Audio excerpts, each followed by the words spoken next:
ورفع اللہ درجاتہ ومتعنا اللہ بفیوزاتہم۔ آمین۔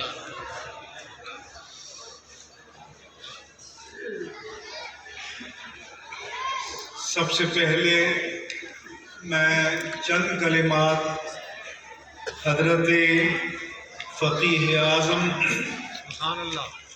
رحمہ اللہ تعالی کی شان میں عرض کروں گا۔ رسول اللہ صلی اللہ علیہ وآلہ وسلم نے فرمایا تھا الناس معادن، لوگوں کی مثال کانوں کی طرح ہوتی ہے۔ یہ جسمانی کان نہیں بلکہ جس کو مائنز کہتے ہیں، زمین سے جہاں سونا، چاندی، جواہرات، کوئلہ، لوہا، سیال چیزیں نکلتی ہیں۔ حضور نے فرمایا کہ لوگوں کی مثال بھی ایسی ہے کمعادن الذہب والفضہ، جیسے کوئی سونے کی کان ہوتی ہے، کوئی چاندی کی کان ہوتی ہے۔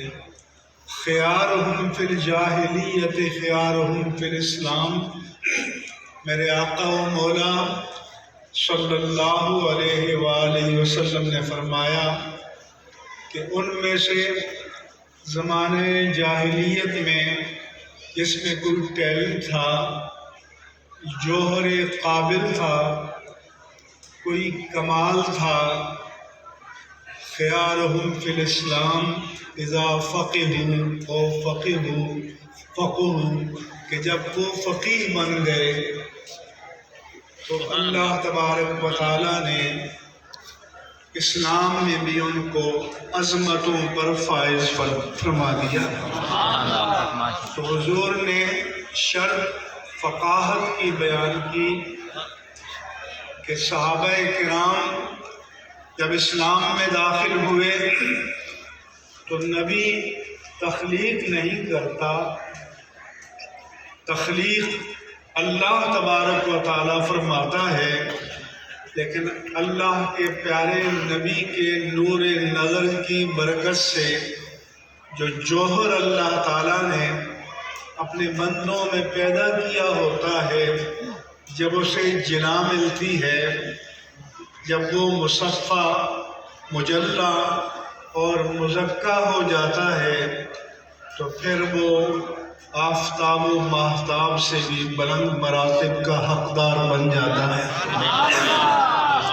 مثال کے طور پر حضرت فاروق اعظم رضی اللہ تعالی عنہ میں حمیت تھی، غیرت تھی، جوش تھا، ولولہ تھا، اور جب زمانہ جاہلیت میں تھے تو اس کی شدت کا عالم یہ تھا کہ معاذ اللہ نبوت کو، اللہ کے پیارے حبیب کو شہید کرنے کے ارادے سے نکلے، لیکن جب اللہ نے اپنے حبیب کے صدقے میں انہیں ایمان کی دولت سے مالا مال کیا تو پھر اس کا جوہر قابل کہاں پہنچا کہ ایک وقت آیا کہ اس دور کی دونوں سپر پاورز قیصر و کسریٰ ان کے قدموں میں ڈھیر ہو گئی۔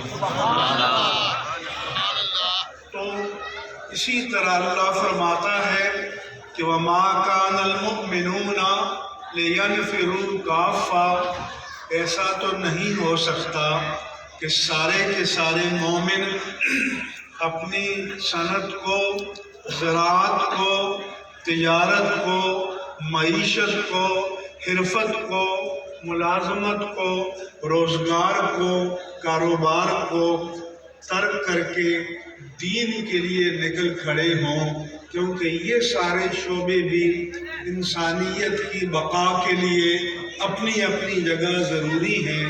پھر میرے رب نے فرمایا فَلَوْلَا نَفَرَ مِنْ كُلِّ فِرْقَةٍ مِّنْهُمْ، تو ایسا کیوں نہیں ہو جاتا کہ ہر قبیلے، ہر علاقے، ہر بستی، ہر قوم میں سے چند افراد اپنے آپ کو دین کے لیے وقف کر کے نکل کھڑے ہوں، من کل فرقۃ منہم طائفہ لیتفقہوا فی الدین، وہ کیوں نکل کھڑے ہوں؟ کیا نعت خواں بننے کے لیے، قوال بننے کے لیے، کچھ اور بننے کے لیے؟ رب نے فرمایا کہ نہیں، مجھے اور میرے دین کو فقیہ کی ضرورت ہے، یتفقہوا فی الدین، تاکہ وہ دین کے فقیہ ہو جائیں۔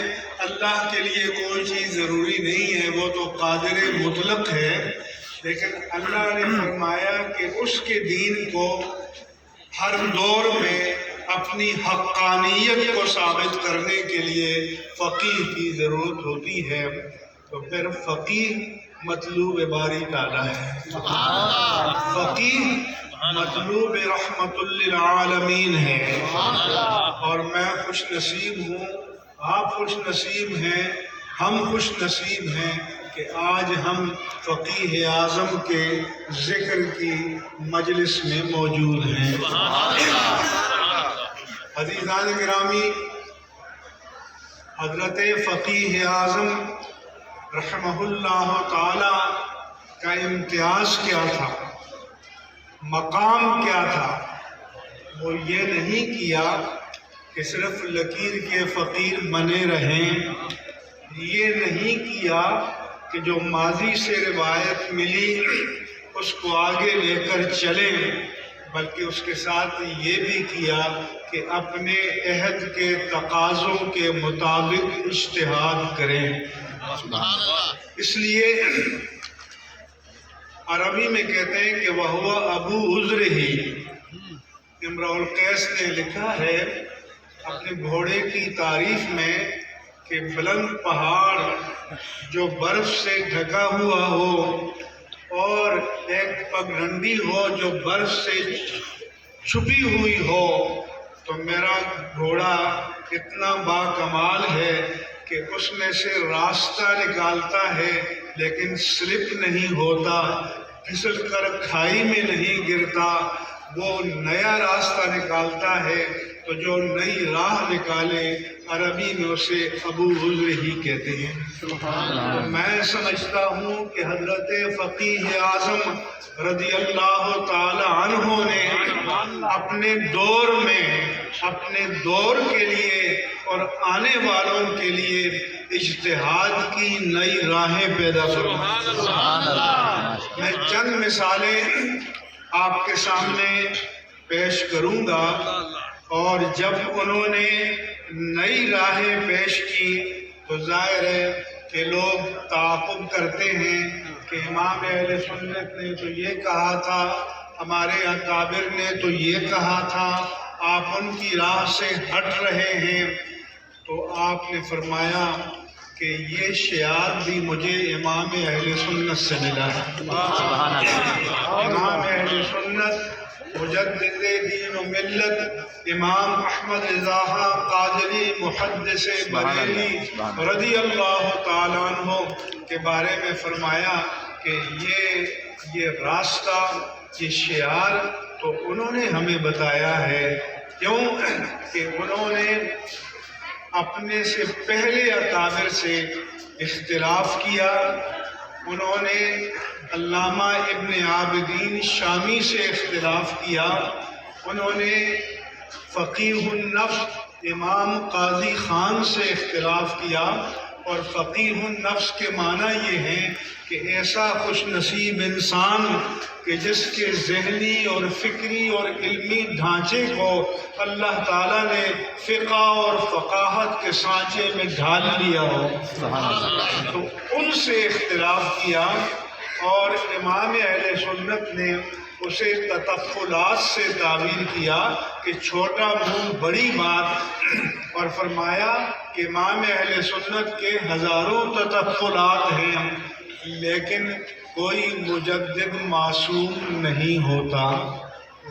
اور یہ بھی فرمایا کہ کسی مجدد نے یہ نہیں کہا کہ اب میں اجتہاد کا سلسلہ ختم کر کے دروازے کو تالا لگا کر جا رہا ہوں، بلکہ انہوں نے ہمارے لیے نئی جہتیں اور نئے راستے کھولے، اور ہم اگر ان سے بھی اختلاف کرتے ہیں تو ان کی سنت پر عمل کرتے ہوئے اختلاف کرتے ہیں کہ جس طرح انہوں نے دلائل کی روشنی میں اپنے اکابر سے اختلاف کیا، اسی طرح سے ہم بھی دلائل کی روشنی میں ان سے اختلاف کر سکتے ہیں۔ جس نے تولنا ہو تو جذباتیت سے نہ کھیلے، حساسیت سے نہ کھیلے، ترازو علم کا موجود ہے، دلائل کو دونوں پلڑوں میں رکھے، جس کے دلائل بھاری نکلے اس کو تسلیم کر لیا جائے۔ چنانچہ عزیزان گرامی، امام اہل سنت اپنے دور میں اس وقت کے تقاضوں کے مطابق تعلیم نسواں کے مخالف تھے۔ خواتین کو کتابت یعنی لکھنے کی تعلیم دینے کے، علم دینے کے مخالف تھے۔ تو امام حضرت فقیہ اعظم رضی اللہ عنہ نے فرمایا کہ شفا بنت عبداللہ بیان کرتی ہیں کہ میں موجود تھی، ام المومنین حضرت حفصہ موجود تھی، اللہ کے پیارے حبیب آئے اور فرمایا کہ الا تعلمین هذه رقیۃ النملۃ کما علمتیھا الکتابہ۔ اے شفا، تم حفظہ کو چیونٹی کے کاٹنے کا دم کیوں نہیں سکھا دیتی جس طرح کہ تو نے ان کو لکھنا پڑھنا سکھایا ہے۔ اس سے معلوم ہوا کہ خواتین کو لکھنے کا اور لکھنے کی، کتابت کی تعلیم دینے کا شعار عہد نبوت سے موجود تھا۔ چنانچہ فقیہ اعظم رضی اللہ تعالی عنہ نے اس وقت یہ پہل کی، اور علامہ غلام رسول سعیدی نے لکھا، اللہ تعالی حضرت علامہ محمد نور اللہ بصیر پوری رحمہ اللہ کی قبر کو نور سے بھر دے۔ انہوں نے سب سے پہلے تعلیم کتابت نسواں کے جواز پر ایک مبسوط، مبرہن اور مدلل رسالہ تحریر فرمایا، اور ہم ایسے طالبان علم کے لیے تحقیق اور تدقیق کی راہیں کشادہ فرمایا۔ آپ مجھے بتائیں، اگر فقیہ اعظم نہ ہوتے تو آج جو پاکستان میں اہل سنت کے لیے بنات کے مدارس کا جال پھیلا ہوا ہے، یہ کیسے قائم ہوتا؟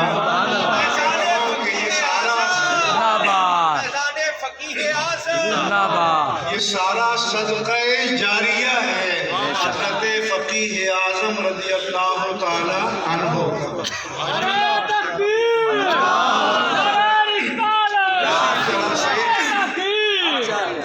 نعرے نہ لگائیں کیونکہ وقت بہت کم ہے۔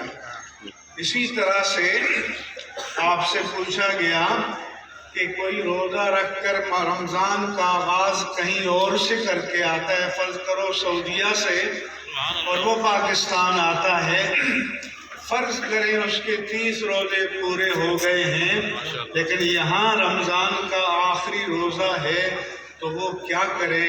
تو انہوں نے حدیث سے استدلال کیا کہ الفطر یوم یفطر الناس والاضحی یوم یضحی الناس، کہ جہاں لوگ عامت المسلمین کا روزہ ہو تم بھی روزہ رکھو، جب عامت المسلمین عید منائیں تو تم بھی عید مناؤ۔ اگر اس کے روزے 30 ہو گئے ہیں تو اس کے حق میں رمضان 31 کا ہو جائے گا۔ اس لیے یہ ان مسائل کو جو پیش آنے والے تھے، حضرت فقیہ اعظم رضی اللہ تعالی عنہ نے ہم پر، آپ پر، سب پر احسان کیا۔ مثال کے طور پر حضرت صدر الشریعہ رحمہ اللہ تعالی اور حضرت مجدد دین و ملت امام احمد رضا خان قادری رضی اللہ عنہ، بلکہ ان سے بھی بڑھ کر حضرت علامہ علاء الدین حصکفی اور علامہ ابن عابدین شامی نے کہا کہ جمعے کے دن ناخن تراشنا اور بال کاٹنا یا مونچھیں تراشنا یہ جمعے کی نماز کے بعد کرنا چاہیے۔ اور علامہ ابن عابدین شامی نے اس کو حج پر قیاس کیا تو حضرت فقیہ اعظم نے ان اکابر کی سنت پر عمل کرتے ہوئے ان سے دلائل کی بنیاد پر اختلاف کیا اور فرمایا کہ جمعے کے دن جمعے سے پہلے ناخن تراشنا چاہیے اور بال کاٹنے چاہیے۔ انہوں نے فرمایا کہ اگر تم اس کو حج پر قیاس کرو گے تو کیا غسل جمعہ کے بغیر، خوشبو لگائے بغیر، سلا ہوا لباس پہنے بغیر مسجد میں جاؤ گے؟ انہوں نے حدیث سے استدلال کیا کہ حدیث میں ہے کہ جمعے کے دن غسل کریں وَيَتَطَهَّرُ مَا اسْتَطَاعَ مِن طُهُرٍ، بخاری کی حدیث ہے کہ فرمایا کہ جتنی وہ پاکیزگی اختیار کر سکتا ہے اس میں مبالغہ کرے۔ اس مبالغے کا تقاضا یہ ہے کہ جمعے سے پہلے غسل بھی کرے، اچھا لباس بھی پہنے، ناخن بھی تراشے، بال بھی تراشے، اور آج کس پر عمل ہے بولو؟ فقیہ اعظم کے اس فعل پر سارے عمل کر رہے ہیں نہیں کر رہے؟ علمی عظمت اس کو کہتے ہیں، علم کا ہمالیہ اس کو کہتے ہیں کہ جو اپنے آپ کو منوائے۔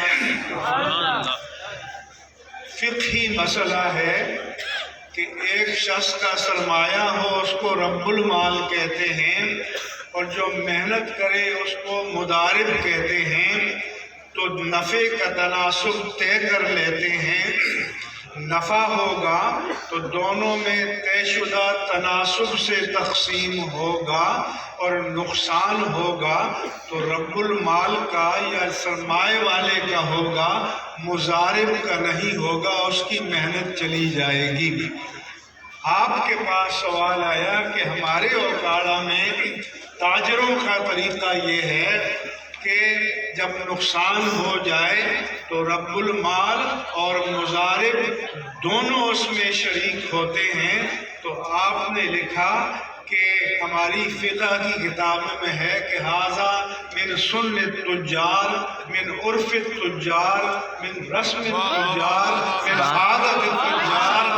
آیا کہ عرف کو شریعت نے حیثیت دی ہے، لہذا اگر اوکاڑا میں یہ عرف ہے تو فقہی اعتبار سے اس عرف پر عمل کیا جائے گا۔ اور اس وقت کے فقیہ العصر اور فقیہ مفتی اعظم علامہ سید احمد ابو البرکات رحمہ اللہ تعالیٰ کے پاس تصدیق کے لیے بھیجا تو انہوں نے فقیہ اعظم کے فتوے کی تصدیق فرمائی۔ اسی طرح سے عزیزان گرامی کہ ہمارے اعلیٰ حضرت کا مسلک ہے صدر الشریعہ کہ اگر فرض باجماعت رمضان میں نہیں پڑھے تو چاہے تراویح باجماعت پڑھے مگر وتر تنہا پڑھے۔ اس پر تفصیلی بحث ہے، فقیہ اعظم نے بھی لکھا ہے، ہم نے اس سے استفادہ کرتے ہوئے مزید بھی اس پر لکھا ہے۔ تو فقیہ اعظم نے کہا کہ اگر تراویح کی جماعت فرض کی جماعت کے تابع نہیں ہے جو کہ سنت ہے تو وتر کی جماعت فرض کی جماعت کے تابع کیسے ہو سکتی ہے جو واجب ہے؟ اور اب عمل الحمدللہ فقیہ اعظم کے فتوے پر ہو رہا ہے۔ اسی طرح عزیزان گرامی فقیہ اعظم نے لکھا مسئلہ یہ ہے کہ بکرا، بکری، بھیڑ، دمبا ایک سال پورا ہو جائے اور دوسرے سال میں داخل ہو جائیں تو ان کی قربانی جائز ہے، لیکن فقہا نے کہا کہ دون اگر دمبا 6 ماہ کا ہے لیکن 1 سال کی عمر کے ریوڑ میں ہو تو پہچانا نہ جائے، سال بھر کا نظر آئے، اس کی قربانی جائز ہو جائے گی۔ وفی اعظم نے کہا کہ فقہا نے یا عام ہمارے مفتیوں نے اس کو ہر بھیڑ پر، ہر دمبے پر قیاس کیا، مگر حدیث میں دون ہے اور دون صرف چکتی والے دمبے کو کہتے ہیں، لہذا چکتی والا دمبا اگر 6 ماہ کا ہو اور سال بھر کا نظر آئے تو اس کی قربانی جائز ہوگی، باقی بھیڑوں کی جائز نہیں ہوگی۔ اس لیے یہ چند مثالیں میں نے آپ کے سامنے عرض کی۔ اسی طرح سے ریل پر، ہوائی جہاز پر نماز پڑھنے کا مسئلہ ہے تو اس کو کہتے ہیں فقیہ اعظم کہ جو وقت کے تقاضوں کو پورا کرے۔ اعلیٰ حضرت کے نزدیک جو اس وقت انگریزوں کا مغرب کا کوٹ پینٹ ٹائی لباس تھا، اس کو انہوں نے شعار نصارہ کہا اور ناجائز کہا، مگر فقیہ اعظم نے کہا کہ اب یہ شعار نصارہ نہیں ہے۔ نصارہ کا شعار صلیب تو ہے لیکن یہ ٹائی ہو، کوٹ ہو، پینٹ ہو، اب پوری دنیا بلا تمیز مذہب اس کو پہن رہی ہے، لہذا اس کو اب ہم تشبہ بالنصارہ نہیں قرار دے سکتے اور پہننا جائز ہے۔ اگر فقیہ اعظم کے فتوے پر عمل نہ کریں تو کتنوں کو آپ فاسق قرار دو گے؟ اس لیے ہم ان کے فتاوی سے آج بھی استفادہ کرتے ہیں۔ اب چند کلمات میں آج مسند فضیلت پر فائز ہونے والے علماء کی خدمت میں عرض کرنا چاہتا ہوں کہ اللہ نے آپ کو اپنے دین کی خدمت کے لیے چن لیا ہے۔ اب آپ کی ذمہ داری کیا ہے؟ اسلام نظریاتی طور پر، آئیڈیالوجیکلی، تھیوریٹیکلی تو کتابوں میں موجود ہے، قرآن میں موجود ہے، سنت میں موجود ہے، فقہ میں موجود ہے، لیکن کوئی خارج میں اسلام کو دیکھنا چاہے تو اسلام کا الگ سے کوئی وجود نہیں ہے کہ آپ کہیں لوگوں دیکھو یہ اسلام ہے۔ تو لوگ اسلام کو دیکھنا چاہیں گے پریکٹس کی صورت میں تو وہ مسلمانوں کی صورت میں دیکھیں گے۔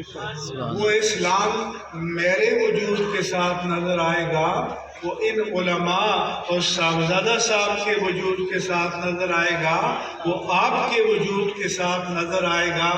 اگر ہم میں جھول ہوگا تو پھر غیر مسلم اسلام پر کام کریں گے۔ تو آپ اسلام کا اشتہار ہیں، آپ اسلام کا عنوان ہیں، آپ اسلام کا پہچان ہے۔ ابھی میں اسلامی یونیورسٹی بھاولپور میں گیا تو میں نے کہا کہ میں نے ایڈورٹائزمنٹ کے ایکسپرٹ سے پوچھا کہ آپ جو اشتہار بناتے ہیں اس کی سائنس کیا ہے؟ اس نے کہا ہماری سائنس یہ ہے کہ ہم بصری اور سمیع اشتہار بناتے ہیں اور سننے والے اور دیکھنے والے کو یہ باور کراتے ہیں کہ اس پروڈکٹ کو، مصنوع کو اگر تم نہیں خریدو گے تو تمہارا نقصان ہو جائے گا۔ سبحان اللہ۔ تو ہم اسلام کے مارکیٹنگ ایجنٹ ہیں۔ کیا ہم دنیا پر یہ ثابت کرنے میں کامیاب ہو چکے کہ اگر تم اسلام پر نہیں چلو گے تو تمہارا نقصان ہو جائے گا؟ تو پھر آپ سوچیں اگر ہم یہ